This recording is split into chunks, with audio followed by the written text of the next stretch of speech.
let me begin, first of all, by thanking those of you who are active in your Hillels and who are leaders in your Hillels at campus. Look, I know obviously because you're here, you're passionate about issues involving Israel, but you also know, as I do, that Jewish life involves so much more in terms of Jewish learning and traditions and culture. I'm talking about growing up in a vibrant Jewish community, and so we really appreciate what you've helped us do to build those kinds of vibrant Jewish communities. We certainly believe, I believe deeply, that a vibrant Jewish community is adding to the life of the community and adding to each of our own individual lives in a very significant way. So for those of you who aren't yet active in or haven't tasted all of the aspects of Hillel life, I invite you to join us. We need everybody to be part of what we do, and we're anxious to have you active on your campus. I should say to you that the good news about these vibrant Jewish communities that we're building is that it's working and the message is spreading, and there are hundreds of these vibrant Jewish communities. Over the course of the last few years, Hillel has continued to grow. We're now serving over 550 campuses in North America alone. We're in 18 countries on five continents. I'm here with you today, and not early in the conferences. I just returned yesterday from a trip visiting Hillels in Brazil, Argentina, and Uruguay. We've opened 9 Hillels in Germany this year. We added our 20th Hillel in the former Soviet Union, in Siberia, no less. So come with us and visit Hillel Siberia next year. And we, two of the Hillels in the former Soviet Union are in Muslim countries, which is also a unique and very important experience for us. Here in North America, just in the last year, our board approved 6 new Hillel affiliates, and we have dozens more that have applied for admission to the Hillel network. So we really think that the future of the Jewish community is increasingly found in Hillel, and we believe that is a very bright future indeed. I think as Hillel grows, it is very important for everyone to know that wherever Hillel plants its flag, we must be and we will be a place where all Jews feel welcome to learn and engage in Jewish life, no matter their family background, their spiritual path, their race, their sexual orientation, their political opinions, and no matter what other organizations a student may choose to join. Our Hillels on campus and in communities are committed to being a safe and welcoming space for all. So let me say it again. All students are invited and are welcome at Hillel. Period. Full stop.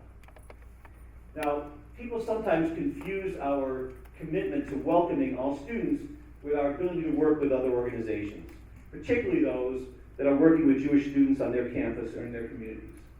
So I thought it'd be important for me to spend just a moment on that topic. Because our Hillels want to partner with other organizations. When a program is proposed by a student representing another organization, I know that my colleagues on campus like Brian try hard to find a way to work together. Regarding Israel specifically, all Hillels want to sponsor programs, whenever possible, that cover the widest possible range of debate within the pro-Israel community. But if the program doesn't fit Hillel's mission, or for any other reason won't work for that particular Hillel at that particular time, they'll simply respectfully decline. Now, unfortunately, there are also going to be organizations, very few I hope, whose mission, goals, and tactics make it impossible for Hillel to work with them at all. This is regrettable, but it's the reality. So Hillel welcomes and supports pro-Israel groups and students who have different opinions on the peace process, and I know that's what you said we're looking forward to speaking about in the question and answer period. We encourage students to learn from different perspectives and to become active in the groups that they find most compelling. We will encourage and insist on respect and civility between the pro-Israel groups, even as they may disagree. Now, as most of you know from personal experience, Hillel and J Street U have had many occasions to partner together, both on campus and nationally. Because J Street U is an organization with a particular political mission, and Hillel is an umbrella organization working to build and sustain the Jewish community on campus, Our agendas will sometimes coincide and sometimes not. The key to making our relationship work is our ability to be respectful to each other when our organizational missions diverge. In other words, what do we do when we disagree about something? Of course, the answer is found in our Jewish tradition. Hillel the Elder, after whom our organization is named, famously had a rival in the Sanhedrin by the name of Shammai. The Hillel-Shammai debates were sort of like the Lincoln-Douglas debates of the time. One of the stories that the Talmud tells us is that a heated debate went on between the followers of Hillel and the followers of Shammai for 3 years that they couldn't resolve. And finally, they turned to the heavens, and a voice from the heavens said, Elu ve'elu divrei Elohim chayim. Both of these interpretations of law are legitimate, are the words of God, or the words of are legitimate interpretations. But we went on, the story goes on to say, but the law is according to Hillel. So the Talmud asked the obvious question. If both of the interpretations of Hillel and Shammai were correct, or were legitimate interpretations, then why is the law according to the school of Hillel? And the answer is given as well in the Torah, in the Talmud. Because they were kindly and humble, and because they studied their own ruling, and those of the school of Shammai, and even mentioned the teaching of the school of Shammai before their own. So in today's highly charged political environment, it's vital that we, as the inheritors of the Talmud, do our utmost to follow this teaching. We must listen carefully to each other and work hard to find the element of each other's teaching that is worthy of being cited, even before our own. Now, that does not mean that we will reach the same conclusions or change each other's minds, but we will create the conditions for a more respectful dialogue, which is itself a necessary step on the path to peace. And I want to make clear that I respect you and your passion for Jewish life. You are united by your desire to advocate for policy changes that you believe will advance the two-state solution and bring peace between Israel and the Palestinians. For many of you, I know this is not just a political mission, but a spiritual one as well. And I honor that commitment. This weekend, we entered the Jewish month of Elul, the month that precedes the high holidays. Elul is a special month. It's a month in which we begin to take stock of our lives, assess our behavior over the past year, and prepare for the moment, which will be here before we know it, when we will stand together and seek to wipe the slate clean for the new year. There's no better time to reflect on what we can each do to help pursue peace within the community. And by the way, this is a commercial. I invite you to join the Shvarim Elul Blast, which is our daily Elul email reflections from Hillel.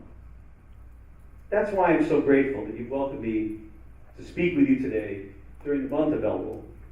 By inviting me here, someone with whom you have not always agreed in the past, you're showing me the respect that must be at the core of all of our engagements in the Jewish community. And you're giving me the opportunity to wipe the slate clean. As is well known, the Mishnah teaches us that Yom Kippur atones for transgressions between a person and God. But for a transgression against one's neighbor, Yom Kippur cannot atone until one seeks forgiveness from one's neighbor. Therefore, if I have done anything to cause personal hurt or pain this past year to anyone in this room, I ask that you forgive my transgression.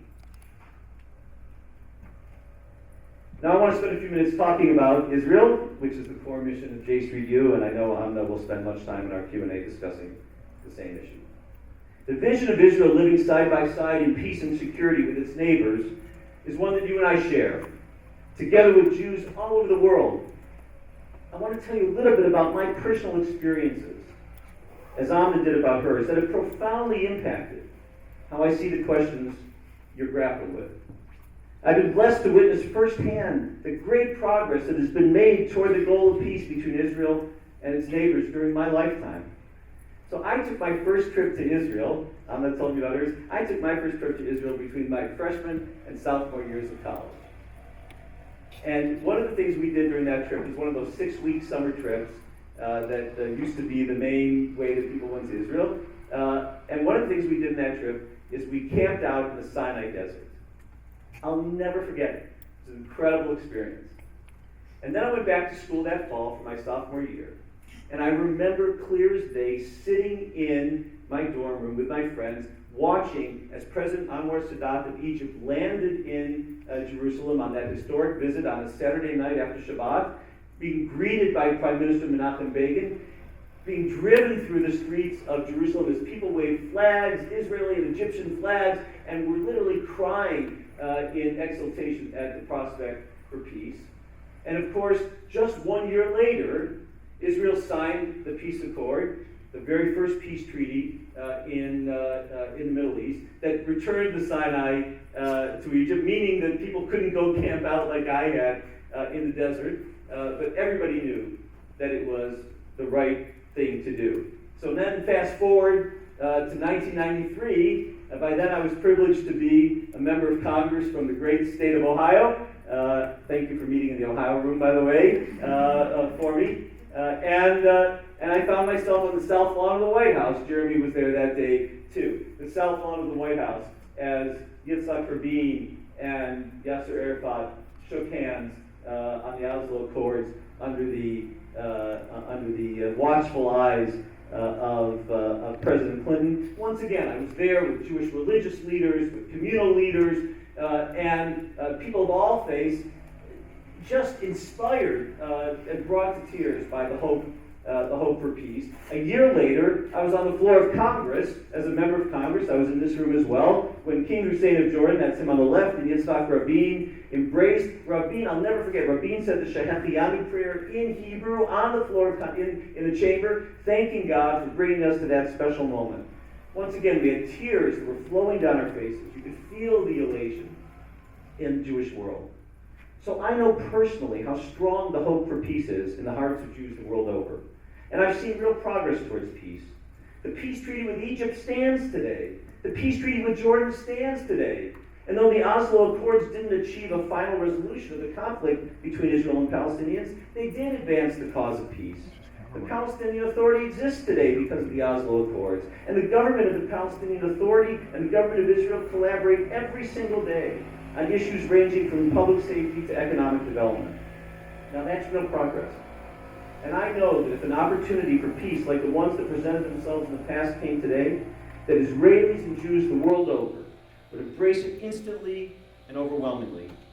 I believe deeply with all my heart and soul that while the Jewish community holds many different views about the path to peace, we are all seeking peace. Still, I know that the differences we have on how to move towards peace are real, and they're important. They deserve to be argued with passion and with vigor, but also with great care. I've already noted Hillel the Elder's teaching about how we should respect each other's points of view, but there's more to the Jewish teaching on the ethics of argument. Because inevitably, argument isn't just about making your own case, but about criticizing the statements and actions of others. Such criticism isn't only appropriate in Judaism, it's actually one of the 613 commandments. Here from the book of Vayikra, the book of Leviticus, you shall not hate your kinsfolk in your heart, reprove your kinsman, but incur no guilt because of him, love your fellows yourself, etc. Reprove your kinsman, criticize. Now, that's one commandment I bet we can all keep. But as you probably guessed, it's not that easy. There's a catch. Actually, there's two catches.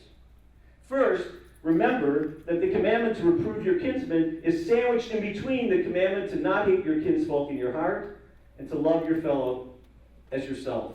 So the first catch is that we have to criticize with love. And I don't just mean that we are criticizing out of love, that we know we love. I mean that our criticism must be heard by others as coming from a place of love. Rashi, the great Torah commentator, says, you must reprove in such a way that you do not publicly shame the person you are criticizing. Indeed, this requirement is so clear that some authorities on Jewish law have ruled that if you cannot meet this standard, then you are exempt from the commandment to criticize in the first place.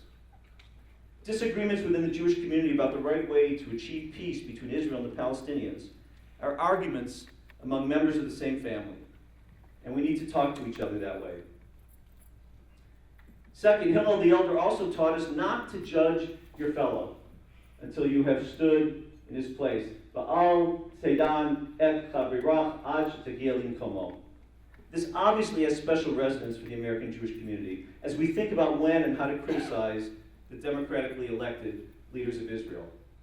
No matter how passionate we are about Israel, no matter how much we care, and even how many times we visit, it is the Israeli people who are dealing with neighbors whose leadership has rejected offers of land and peace, who've used humanitarian money to build tunnels instead of schools, and see children as human shields for protecting rockets. It's our brothers and sisters in Israel who face rocket fire day after day and must hide in shelters and put on gas masks.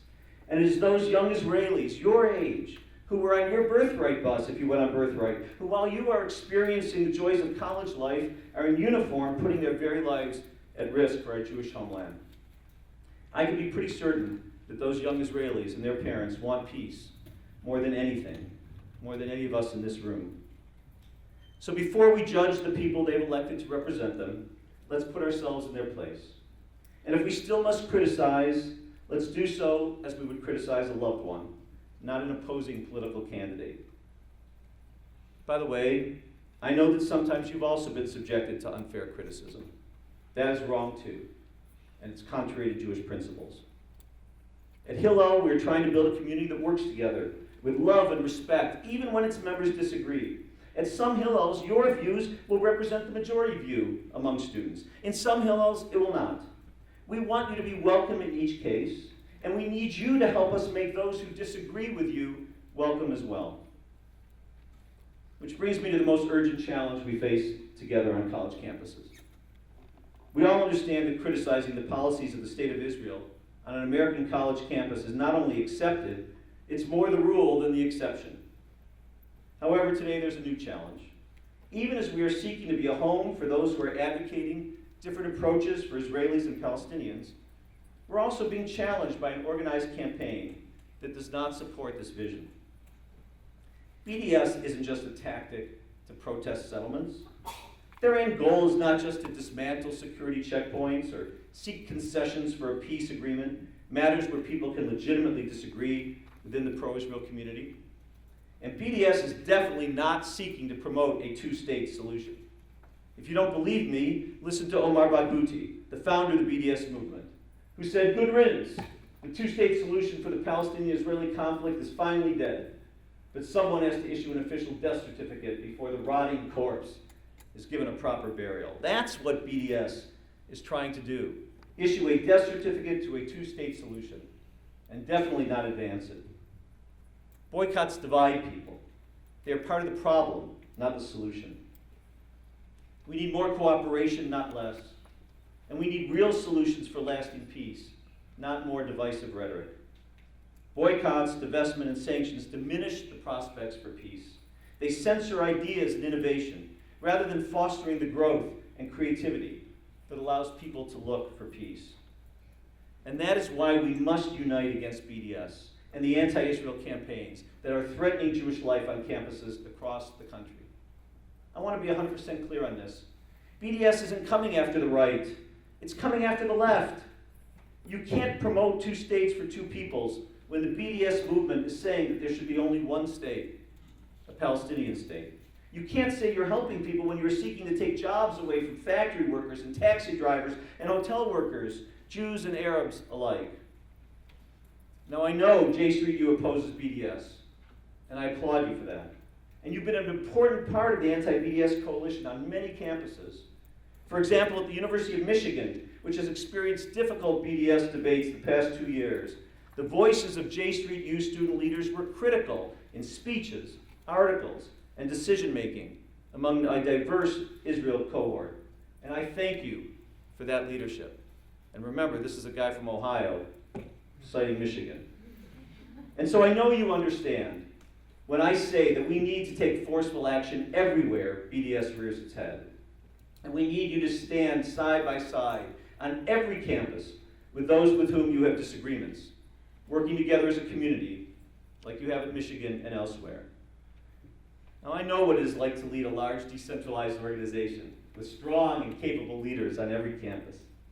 We see the diversity of our organization as a strength, not a weakness.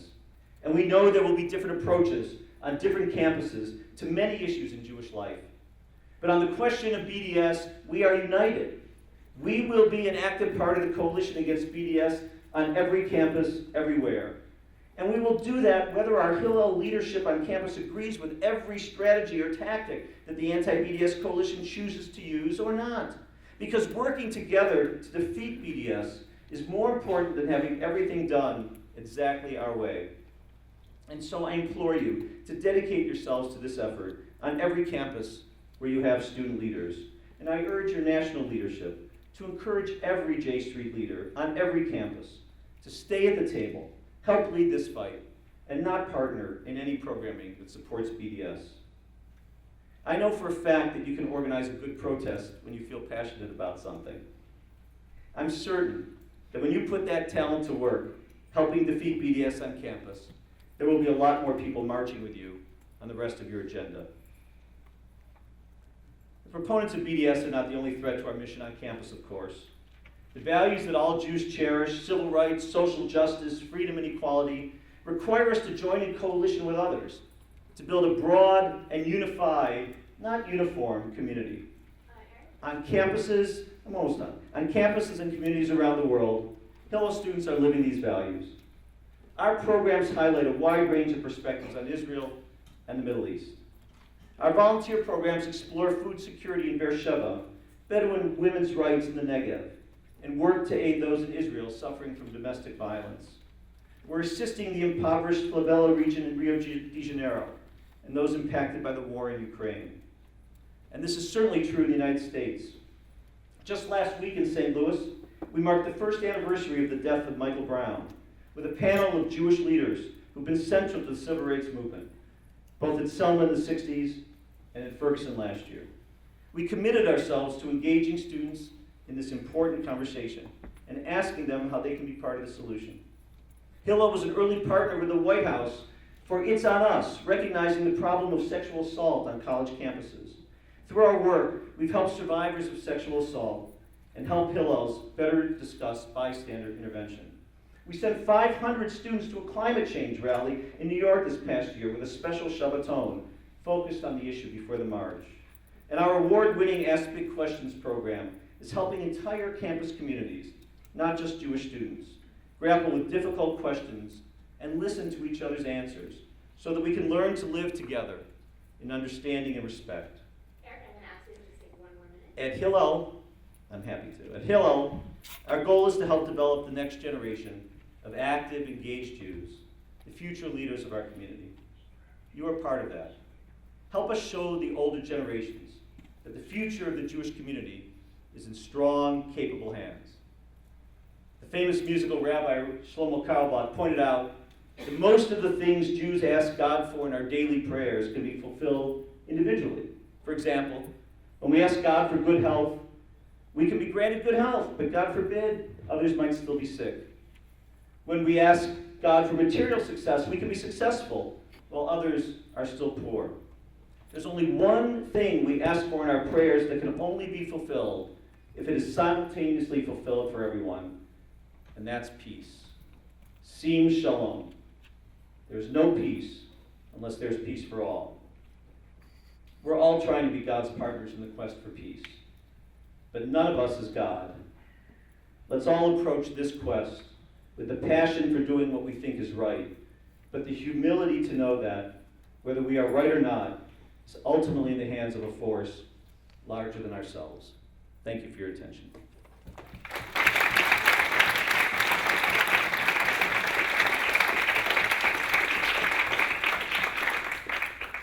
Thank you for that, Mr. Fingerhut.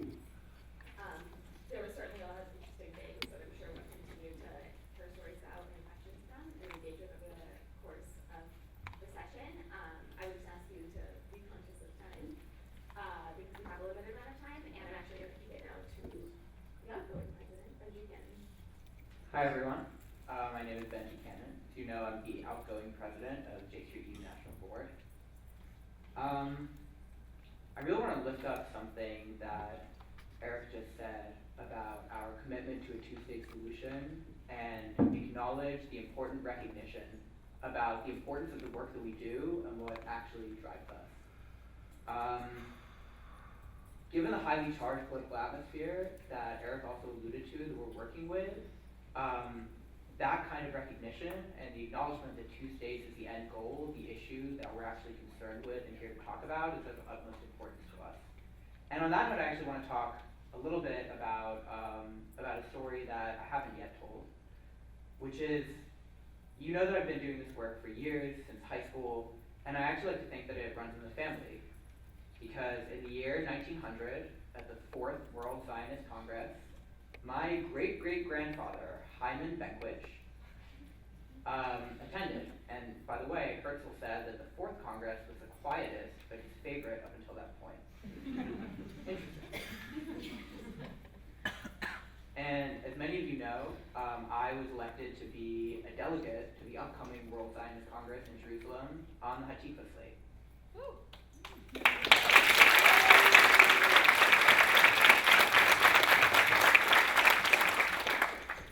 Now, I never met my great-great-grandfather. I don't know what motivated him to go and build the Jewish state along with the pioneers of Zionism and the Jewish people. But I do know why I'm here. And I'm here because I am absolutely terrified there will be no World Zionist Congress for my great-great-grandchildren, no Israel for them to go to, no state to call their own. And that's not just because of the external threats that Israel faces, it's because of their own policies, and it's because of the occupation. That is why I do this work. That is why I will continue to do this work for the rest of my life, to make sure that that future never comes to pass. We're here to engage with those issues, and we're here to engage with them substantively, and I also want to acknowledge Eric's point about wiping the slate clean. It's important to come in with an open mind and to start fresh, but before we can get into those really substantive issues, which I know we're all so eager to talk about, I do want to start with the elephant in the room. I think it's important to put it on the table. Across the country, the vital work that I have spent the past 4 years doing, and that everybody in this room does each and every day to work for a two-state solution and an end to the occupation, comes up against stakeholders, which creates a tension between the work that we're trying to do and values that are not necessarily shared by institutional dynamics which prevent our work in certain circumstances. Eric himself was up against some of those dynamics during the conference in March, and acknowledged in a statement that a wide variety of stakeholders didn't think that the time then was appropriate for him to come and engage with us right now. And we're absolutely thrilled that now, a few months later, Eric is here. So my first question for you is, what's changed between now and then? What was the work that you did in order to make sure that you could be here in front of us today? Well, first of all, Benji, thank you for the family history. It's a very special history and something that I know you're very proud of. Look, you know, there's no question that the political dynamics are fraught, and I know we've had that conversation. But there's nobody responsible for any hurt that was occurred in March except me. I have made it my business as president of Hillel to reach out and meet with students and talk with students every time I can, everywhere I can. Benji knows I came to the J Street U office, your office in New York, within months of becoming president of Hillel. I think it was your previous predecessor. You were on the board, but it was your predecessor who was chair at the time. We met publicly.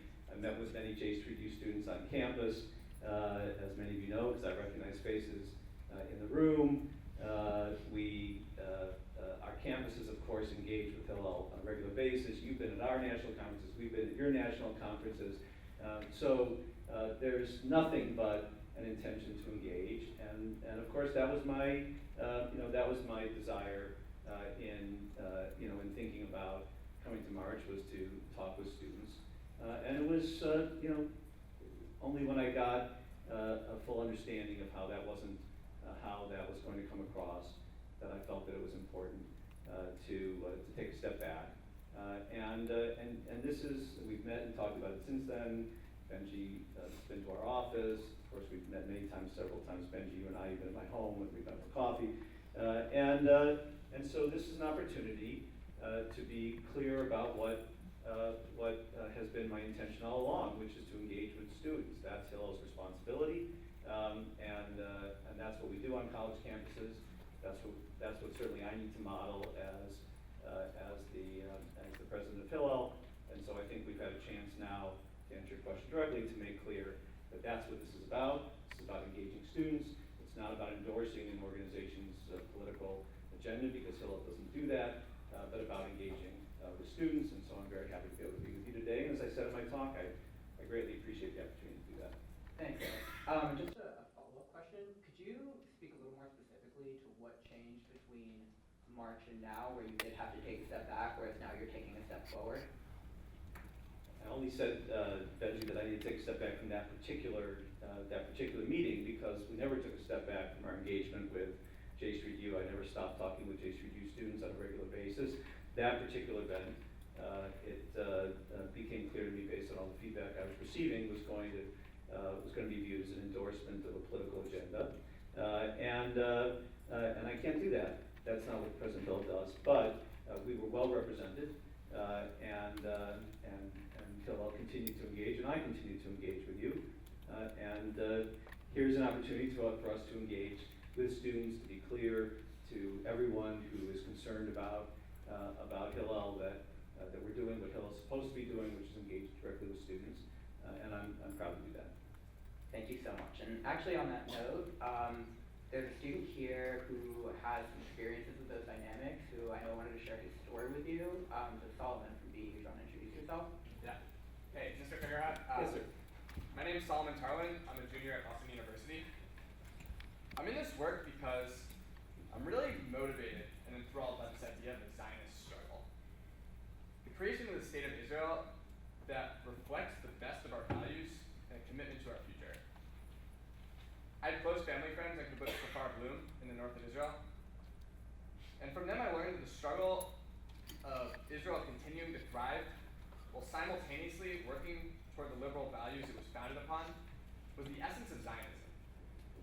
I learned a lot about anti-Semitism in Hebrew school, the fear that we've experienced when under the power of another people. To me, our experience of oppression means that we must commit ourselves to fighting it, especially in the places where we have significant power. That's what drew me to two-state activism, and that meant founding a chapter of J Street U at Boston University. I'm really proud to say that as of last winter, J Street U BU is a student group under the Hillel umbrella, and I really appreciate the decision on the part of my Hillel and leaders in Hillel International to incorporate progressive pro-Israel students like myself into the community. I know it wasn't easy. The day after the student board voted us into Hillel, I know that the phones were ringing off the hook.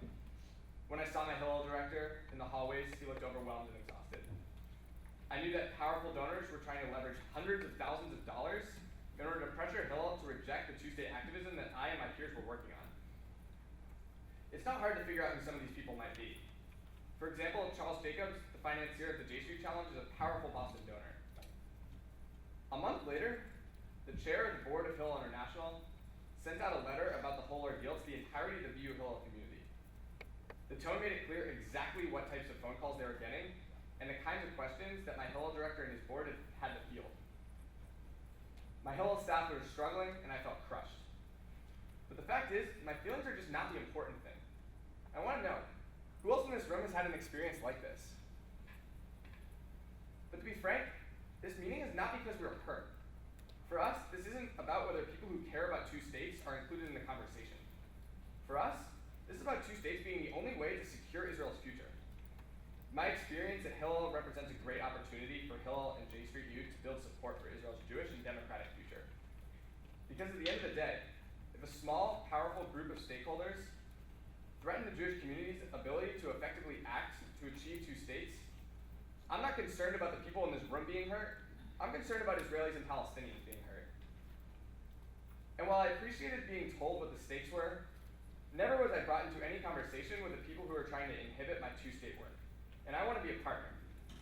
We don't do this because we want to be included. We want to be included so that we can do our real work. And donors and stakeholders at BU, at Hillel International, and other places, they've been inhibiting our ability to do that. So my question is, how can we work together to counteract these outside forces that are restricting our ability to fight for Israel's future as a Jewish and democratic state? Thank you. Thank you, Solomon.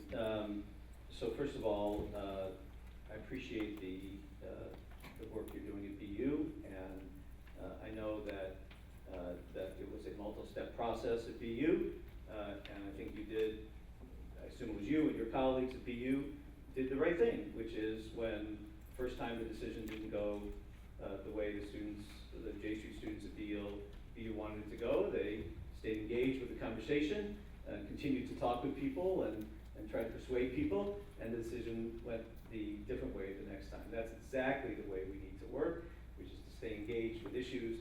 I know that's what you're doing with regard to your work on the two-state solution. So that is, so I thank you for that.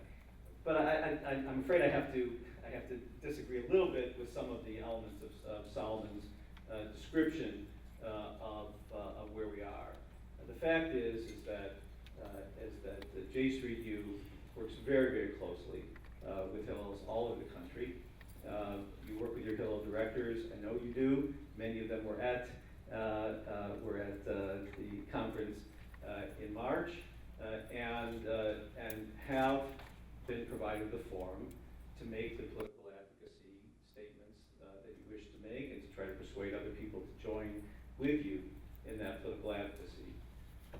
But we are also the home to organizations that have a different opinion about the best way to reach a peaceful solution between Israelis and Palestinians. And you know that's the case.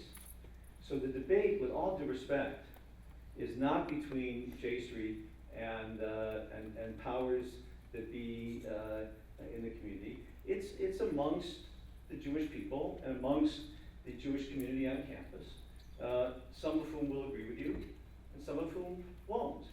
Hillel's responsibility is to be that home for all of those sides in the pro-Israel community, so that this debate and discussion can be had, and so that they can, students can hear for themselves what the respective arguments are and decide which organization or which position is the right position for them. That's our responsibility. Our responsibility is to make sure that that opportunity is available to the pro-Israel groups, and it's also an opportunity to make sure that we work together respectfully and civilly. As we've all noted, sometimes that is because these are such contentious issues, these are so close to our heart, sometimes that can be a challenge, and sometimes we have to work our way through it to be able to achieve that goal. But that's where Hillel is. That's what we're going to do. We're not going to take and say this opinion of this pro-Israel group is right and this opinion of this pro-Israel group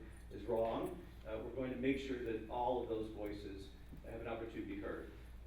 I only want to say one other thing, which is just kind of a small point, but it's worth noting, and that is that BU is a little bit of an aberration in the sense that Hillel is a 92-year-old organization. As I mentioned, we're on over 550 campuses, and so organizations grew up in different ways.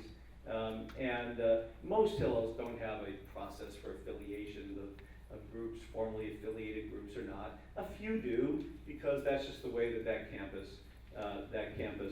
works. So the story that Solomon and the experience that Solomon went through at BU in terms of the formal affiliation process is actually not something that happens on very many campuses.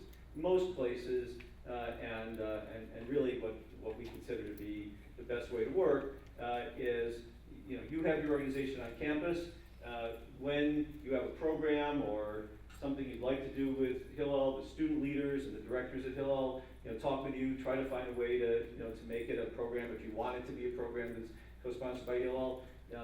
Most times, I'm sure it'll be able to happen. Sometimes it might not, for a wide range of reasons. And if it doesn't, we'll respect each other if it can't. So that's the way it works. Look, there are literally thousands of Hillel programs every week, probably tens of thousands, hundreds of thousands a year.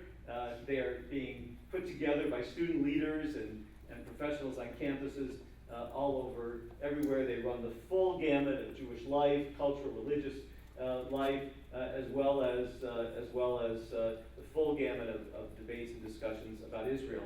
So I know for a fact that in that mix are many, many of the types of programs that you and your colleagues on campuses have suggested, and they will continue to be. As well, there will be programs that are making the opposite case and advocating for positions that with which you would disagree. That's what Hillel's job is. Thank you for that, Eric, Mr. Fingerhut. Can people hear Eric's me? fine. Can people hear me? Okay. So I actually wanted to lift up something you said in your response to Solomon about us continuing to stay engaged in this work. And the reason that JSU students stay committed to engaging in this work is because we're actually dedicated to achieving some of the goals that we talked about, which you actually talked about earlier also in your speech. Opposition to BDS is something we share, and a commitment to a peaceful future, a peaceful Jewish and democratic future for Israel is also something else that we share. So when we're staying engaged within Hillel, with this community, I actually want to talk a little bit more concretely about some of the problematic dynamics of this community that emerge when we're actually trying to accomplish our goals. And I want to talk about that in the context, I think a lot of students have experienced this, specifically when they're dealing with BDS.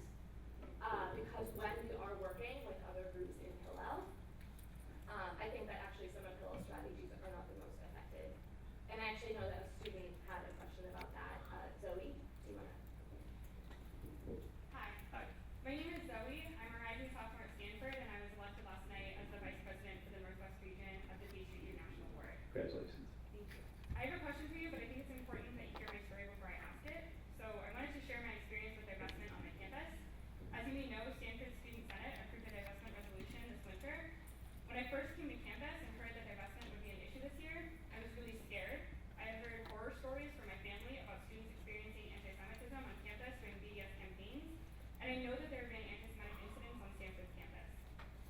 However, my experience with BDS was very different from the way that the papers portrayed it. When I got to campus, conversations about Israel-Palestine had already started.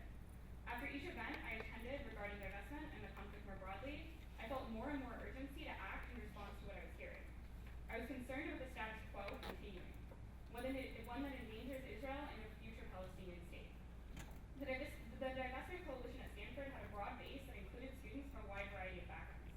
My fellow students shared personal stories with me about their experiences with oppression, as Black students, as Latina students, as Muslims, and as members of other minority groups. I could understand why they connected and sympathized with the struggle of the Palestinians. It became clear to me that for many people, the only way to fight against the systems that they were actively harming my peers, that were actively harming my peers, was by being in solidarity with Palestinians and therefore by supporting divestment. On the other hand, Stanford's anti-divestment organization, Coalition for Peace, couldn't even include the word occupation in their mission statement. That glaring omission indicated that the Coalition for Peace had completely different values than the majority of Stanford students.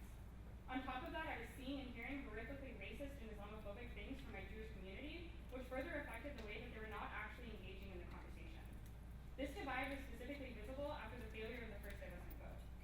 When I walked into the room, I saw all of the pro-divestment students sitting on one side of the room, wearing red wristbands and keffiyehs. Most of those students were students of color. And on the other side were the pro-Israel students, mostly white, wearing blue and white t-shirts. Ultimately, this fight was about divestment, but it was also about other deeper issues on campus, about race and privilege and oppression on any number of levels. So the narrative that was perpetuated at Stanford, intentionally and perhaps unintentionally by both camps, was that you could either support divestment and be anti-occupation and anti-oppression, or you could be a pro-Israel student. And as a pro-Israel, anti-oppression, anti-occupation student, this choice was wrenching for me. To make sure students don't have to make a choice like that, I know that the Jewish community must actively engage with some of the root causes that compel people to support BDS, a totally unsustainable status quo, and an ongoing occupation. Mr. Fingerhut, I'm telling you this story because I and students like me honestly do not know what to do when I go back to campus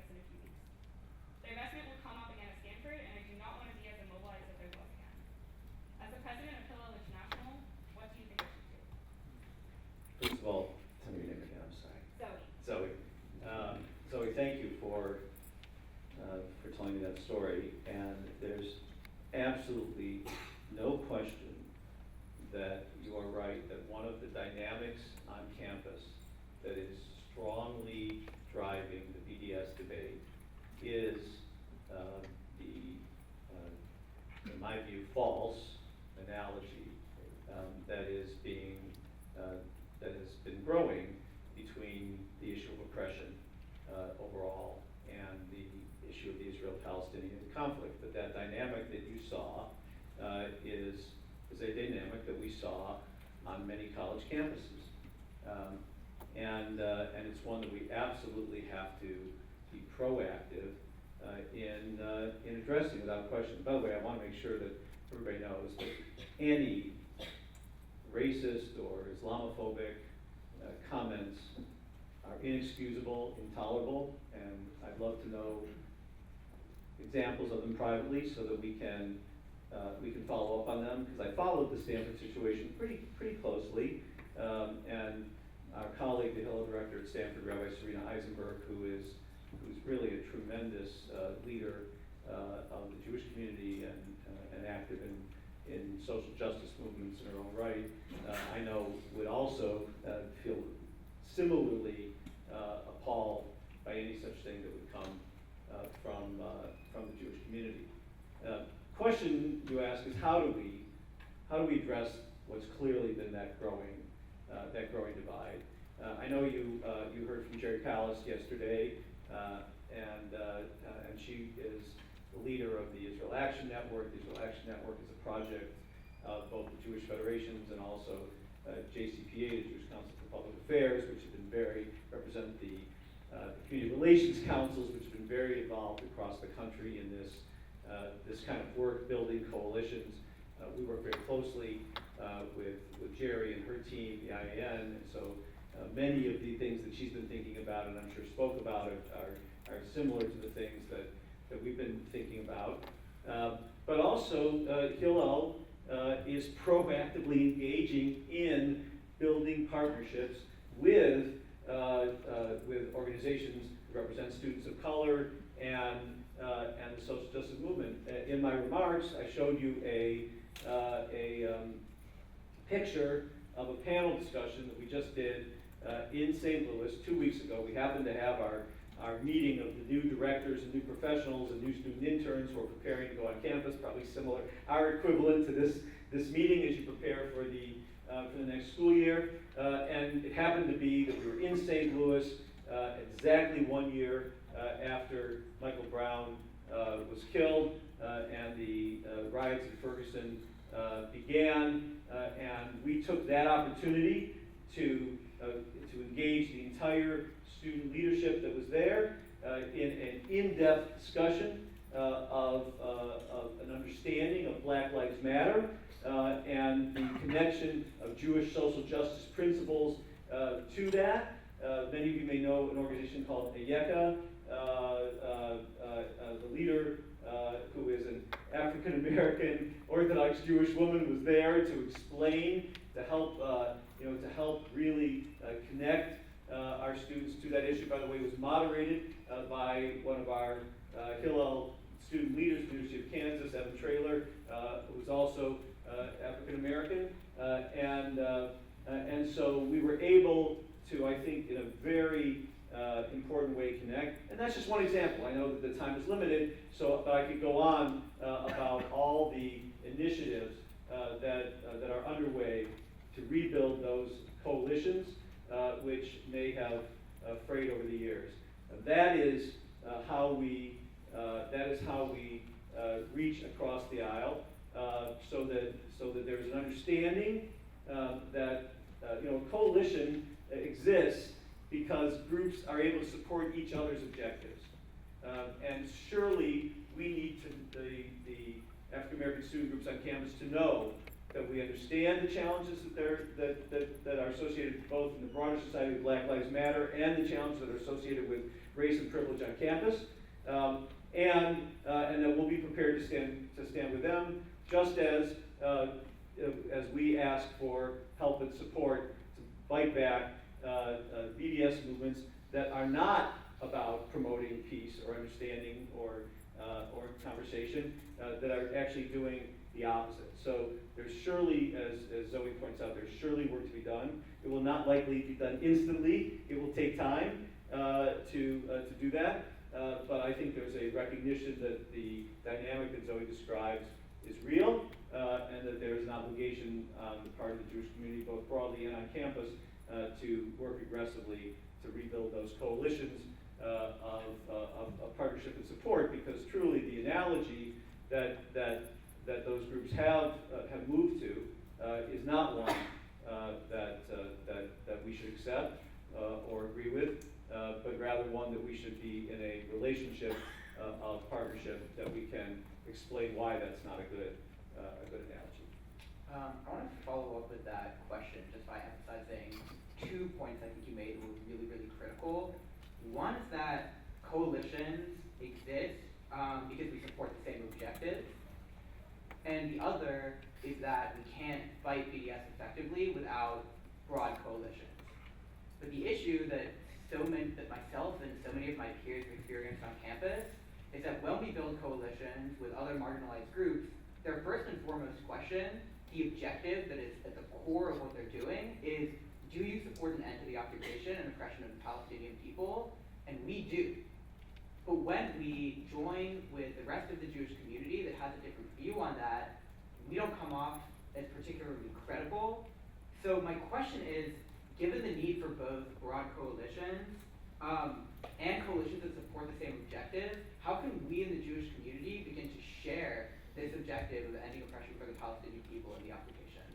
Thank you, Benji. That's a really important follow-up question, and you actually have, I think, put your finger on something that it's important for me to clarify, if perhaps in my remarks I haven't been as clear as I should be.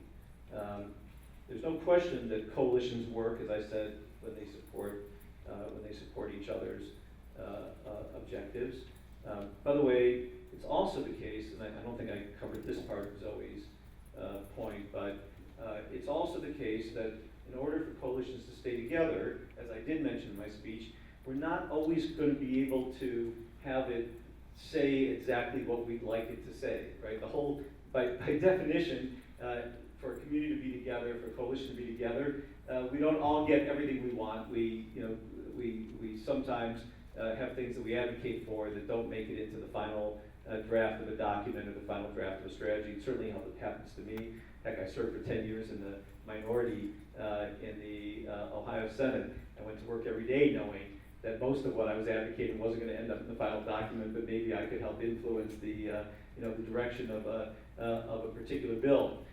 But nevertheless, a coalition, working in coalition means we stay together, even if not everything that we had advocated for remains in the final document. And then we come back next year and try again.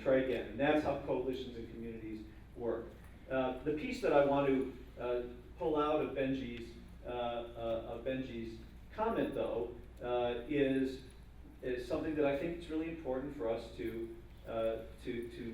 for us to say out loud, and that is that I truly believe, as I said in my remarks, that the pro-Israel organizations on campus across the board are for peace, and they are for dignity for the Palestinians, and they are for human rights, and they are for all the things that J Street, you, and those who speak about the policies in the West Bank are also speaking about.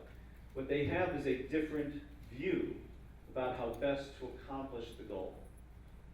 And that is what I'm speaking of when I'm speaking of the need to really listen carefully and understand each other's perspectives. So Benji knows that we're able to debate each other, because we've done it many times. So I don't agree that you're the only organization that has a position that can be responsive to the others in coalition. I think we share that common commitment to peace and to social justice, and we can work together, and we can reach out and build those coalitions. And to me, that's part of what Hillel can do and help accomplish. which is to help create the environment in which you have a chance to talk with your fellow students and others who have different opinions about how best to achieve peace and dignity for two peoples in Israel and with the Palestinian people, and listen to each other, acknowledge, as I cited Hillel, acknowledge what may make sense about the other side's approach and other side's perspective. Hopefully they will acknowledge what makes sense about your side and your perspective, and that's how we work effectively, and then that's how I think we work together with the organizations who represent the minority students and the other groups that Zoe was speaking of. That's the only way this is going to happen, not by us saying, well, we alone represent the point of view that is for peace and justice, because that's certainly not the case. I work with every other Jewish student organization that's involved in Israel on campus, and I can tell you without exception that they are for peace, and they are for justice, and they are for human rights for all peoples, and certainly Palestinians, Israelis. They have a different perspective, a different policy set of ideas about how best to achieve that than you do, and that's the discussion that Hillel will help to foster. But it's not one that we're going to say this one is right and this one is wrong. So we're actually going to open it up to take questions from the crowd, but I also just want to emphasize that we have 15 minutes left. So if people keep their questions short, and your response is also covered. So You ask short questions, I'll give you short answers. questions. Josh? Hi, Hi. my name's Josh. I just graduated from Northwestern. My alma mater. Sorry? My alma mater. Oh yeah. I lived in Willard. I heard that name. I lived in Willard too for 3 years. Fun fact. We can talk after. Yeah, well. Like almost probably every other student in this room, I think what you said about challenging out of love is something that really spoke to me, because everything that I do in this movement comes from that exact place. When I think about Israel, I think about my cousins who live in the Negev. When I think about Israel, I think about the places that I visited on the various trips that I've gone on with my family and with my Jewish day school. And when I think about Israel, I think about my cousin's two little kids who are 4 and 2, and the fact that if there isn't movement on this issue, their entire lives are going to continue to be defined by this conflict, and continue to be defined by this occupation. And so all of that feeling really came to a head for me this past winter when there was a BDS campaign on my campus, when we were coming across people who were not challenging out of love. And as a group of pro-Israel students, J Street U, APAC, and other Hillel students came together in the Hillel building to form this coalition for peace on our campus. And we came up with a mission statement which we believed would win, which condemned settlement expansion and called for an end to the occupation. But within the next couple of days, there was strong pressure directly from the Chicago Jewish community to take out the word occupation specifically. And under that pressure, which our Hillel was not able to prevent or did not prevent, the word was taken out of the mission statement, and it actually bit us in the butt directly. I had an experience where That's the technical term. That's a technical term.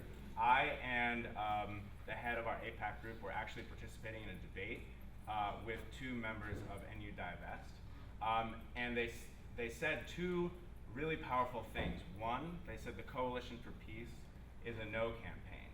It didn't exist before we came with our BDS effort. And 2, that how can they be serious about peace and a 2-state solution when they won't even acknowledge the occupation? And that message was really, really, really powerful to students in the middle, students who recognize that there was an occupation that was taking place, that there was an injustice happening, because they read the news, they're online, they exist in the world, and they know what's going on. And the fact of the matter is that we weren't credible, because other than J Street U, there was no one in the Jewish community on campus or in the wider community in the United States who was actually working publicly to end the occupation throughout the year, and not just giving the two-state solution lip service during anti-BDS efforts. So my question to you is, how can we change this dynamic? First of all, what do you think is causing this dynamic, and how can we change it such that we're working to end the occupation and working for two states throughout the year, so that not only is it good for the future of Israel, so that we can actually be credible when we're talking about peace on our campuses? So first of all, thank you for your involvement in Northwestern, and it does hold a special place in my heart as an alumnus. I also know, as I know you do, the really wonderful Hillel leadership that exists at Northwestern. My dear friend Michael Simon works hard every day to help build the kinds of inclusive community that we've spoke about, and I know that he's doing a wonderful job with the students at Northwestern. I think I have to, I don't want to repeat myself, but I think there's two different comments that are necessary in response. Tell me your first name again, I'm so sorry. Josh. In response to Josh's points, and they're similar to something I said to Zoe, so I'll try to keep it very short and apologize for repetition. Number one, there's no question that we saw the same dynamics at Northwestern that Zoe described at Stanford. That's part of the lesson about having to rebuild the coalitions that we all learned this year. Related to that is the question of what will be effective in rebuilding those coalitions. What are the best strategies?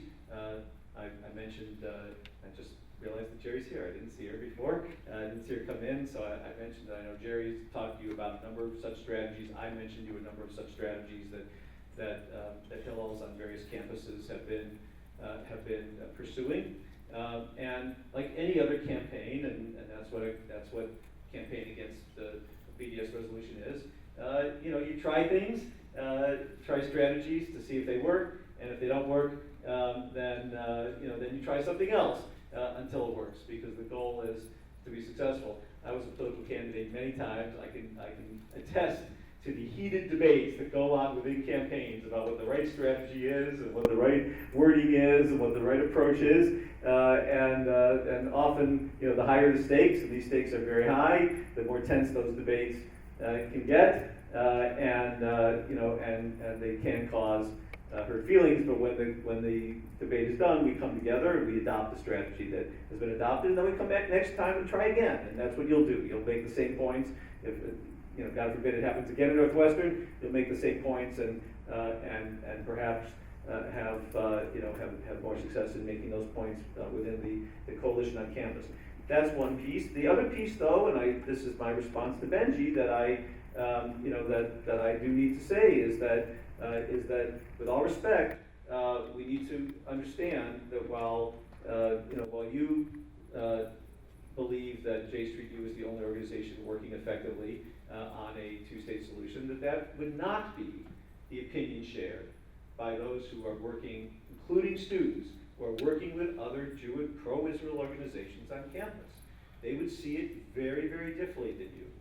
And if we're going to resolve that conflict that occurred within the discussion about what's the best way to be effective, we're going to have to really listen to the other side and really understand that, because it does create walls when we accuse others of not caring about a certain thing, when indeed they do care about it. But what you're doing is you're disagreeing about strategies for achieving something, not about the thing itself.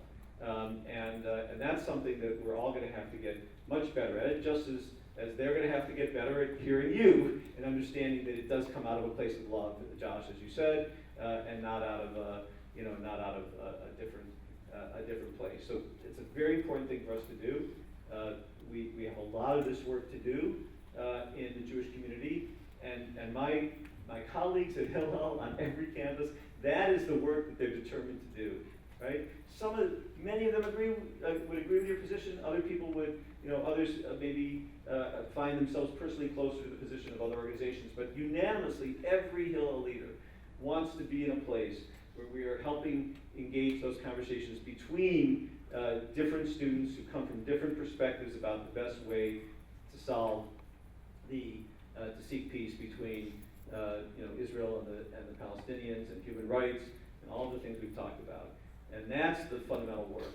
That's the sense in which our mission is different, right? You have a mission because you believe firmly that the solution that you are advocating is the right one. Other organizations feel equally firmly that different solutions are right.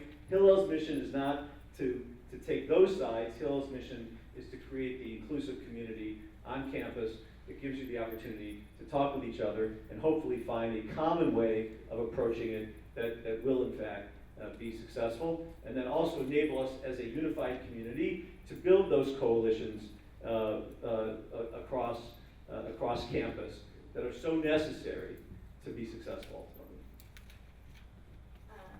Thank you, Eric. I think that's something that is kind of something students have been experiencing, and often Josh's story is that it's difficult to build these coalitions when the action hasn't been done beforehand to actually build the trust between these students. And and as we saw in Josh's story, it's often the donors' values that take over the students' values. And that's actually why I think something a lot of students have been experiencing and noticing this dynamic on their campus. And we haven't talked about it as explicitly, and I think some students have some questions about that specifically also. So Sure. Are there questions from the audience about that? I think Tali had something. Yeah, it's not specifically about donors, but I do have a question for you. Thank you, Tali. So a couple months ago, I actually saw you speak in Greensboro, North Carolina at like the kickoff event for the Jewish Federations there, and you spoke really eloquently about like some of the issues that Jewish students are facing on campus, feeling like anti-Semitism coming from BDS campaigns or from the SJPs on their campus. And I remember really clearly sitting around the table with a bunch of other students from North Carolina and thinking that that message wasn't really representative of our experience on our campus. Like I know that experience is reflective of others, but for us, like we have productive relationships with our SJPs, and in fact, like what a lot of the things that you're hearing in this room, like the problems that we encounter on campus as Jewish students often have to do with like silence in our own communities about the occupation. So I was wondering, like, since your voice is so important in the Jewish community for like expressing what Jewish students are facing on campus, I'm wondering, like, going forward, how or if we can work together to like make sure that when you're like representing the voice of students, that there's a diversity of problems that you're expressing and not just the voice of one particular narrative. Well, thank you, Tali. I do remember seeing you in Greensboro and also in Chapel Hill. So thank you for coming out to both of those programs. And I'll certainly take your suggestion very seriously. And as I'm talking about these issues, I do again. I think that Hillel's important work, which Ari Gauss in North Carolina is working so hard on together with the student leaders and the colleagues, is having those conversations among the Jewish community on campus that does have different opinions, and finding that way of being able to articulate together that we are seeking peace and seeking human rights and seeking dignity for all peoples, and that we are reaching out together in a unified way, not a uniform way. Right? The difference, you understand, I know the difference between unified and uniform. That we're never going to completely agree, but we can find that common language that allows us to reach out to the other organizations on campus and build effective coalitions. We're not going to be effective. We're not going to be effective if we're divided. And we're not going to become unified by insisting that it be only one way. That's true, by the way, of both sides. I hear it, I hear it clearly in your comments that there may have been people on the other side also saying it only has to be my way. That doesn't work for any of us, right? It can't be one way. We have to find that common language. I believe it begins, as I said in my remarks, with understanding that while we have differences of opinion on approach, we are sharing a common love for peace and caring for peace and wanting to reach it, and then finding that common language that allows us across the community to do it and to effectively reach out. And so, Tali, I promise you I will do my best to articulate that goal of finding that common language, because we're not going to be effective if we don't do it. Having said that, she mentioned the word anti-Semitism, which we haven't really discussed, and the reality is the reason I spoke to you so strongly about BDS and believe so much that this has to be the unifying place, and then we can agree to disagree about particular strategies, is that BDS is increasingly, the BDS movement is on many campuses increasingly the home where people who would never in their, never have felt comfortable expressing anti-Semitic approaches find a place where they are able to do that. And so we did see a rise of anti-Semitic incidents on campuses this last year, and we did see a significant increase in the number of students who feel that they have been subjected to anti-Semitic incidents. Many of you have seen the recent poll that came out. That was a incredibly done poll by academic pollsters, and so that's a reality. That is a reality of what's of what life is for many of your fellow students on campus, and of course that's also affects the way our broader Jewish community thinks about it. The parents and the grandparents and all those who are worried about what's happening on college campuses. So that's why building this unified approach is so important, and why really sitting down and listening to each other. Others need to really listen to you, and you need to really listen to others and find that common space, because I think you will find, just really honestly, that other students will, who are pro-Israel, will disagree with you. They will say they are also for the same goals you are, but they have a different approach that they believe is more effective in reaching that. And we have to find that common space. The only other thing I need to say, Tali, is that you made a reference to the relations with SJP, and once again, one of the important challenges we all face, organizations like J Street U and like Hillel, is we are, as I mentioned in my remarks, we're large, decentralized organizations. So there's no question that campus by campus, you're talking about different kinds of dynamics. Yet these are also large and organized organizations as well. SJP is a large, organized national organization, and it is not in favor of dialogue towards a peaceful solution. They are against dialogue. They are inhibiting dialogue on campus, and they are and they are creating the divisive situations of BDS on campus. And even though I understand that two friends living in a dorm or in a class working together on a project can be close, the reality of what that organization is doing and is creating on campus has to be understood by all of us and taken into account as we go about this work. And certainly it makes it very, in fact, it makes it impossible. I mentioned in my remarks that there's only very few organizations that Hillel finds that it can't work with, and I hope, God willing, it's only a tiny, very few, and I hope it goes down to zero. But SJP would certainly be in that category because of their advocacy for BDS and because of their opposition to civil discourse and coalition building and collaboration. What you make the call. So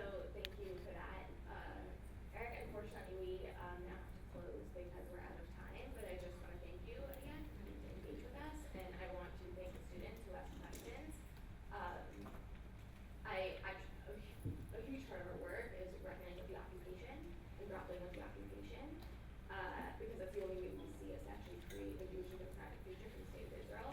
So as we work forward together to create that reality, it's important that when we're interacting with these dynamics on our campuses, in Hillel on BDS, that the way to do BDS is to do anti-occupation work. And we look forward to working with you on that. So thank you. And I thank you also for the opportunity, as I said before.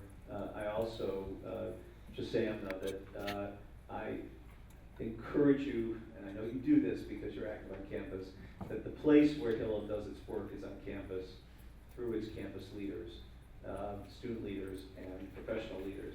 And so to the extent that you have ideas and approaches that you'd like to pursue, that's the place.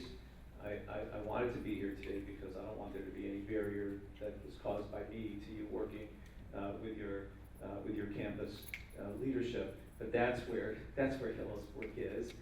My job is only to support the work of my colleagues on campuses. So on behalf of those colleagues on campus, with whom I know you all work and have important and respectful dialogue, then I want to thank you for the opportunity to invite me here. And once again, in the spirit of Elul, let me be the very first. Maybe I'm not the first, but I hope, because it's only the second day. Let me be the first to wish you a Shana Tova Tikatevu V'Techatenu, a happy, healthy New Year. May you all be inscribed in the Book of Life. May your work on campus this year produce for you the positive changes in the world that you seek.